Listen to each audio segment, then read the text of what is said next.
We are here at the City of New Haven's Emergency Operations Center to talk about storm preparedness. And the press conference that Senator Duff and Senator Winfield and I had, along with Mayor Harp of New Haven, focused on the things that people need to do to prepare for a storm in terms of personal preparedness, making sure that they have the resources on hand and also the informational resources necessary, and also awareness of the law to protect themselves from price gouging in the event that there is an emergency declaration and opportunistic evidence to act as commercial predators in the wake of people's desperate need. We want to make sure that people download the ct.gov app, the emergency app, download the FEMA app, in order to make sure that our residents heed notices, heeded the advice of our first responders, and if they need to evacuate, they have that information readily available.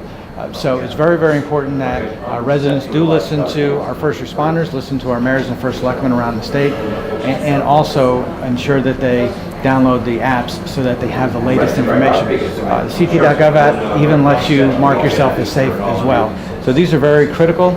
Right now we don't have any kind of severe weather in the forecast, so that's why it's so important that people prepare now so that they're safe later. In order to get the information, you need a way of communicating. So one of the things that we pointed out to the general public is the importance of not only having a cell phone, but making sure that cell phone is charged and making sure you have an alternative source of power, a separate battery pack that you can then connect to your cell phone. During these operations, during these times, we need to know what information is coming in, and we need to be able to put out information, as Senator Duff suggests, to tell people whether or not we're safe.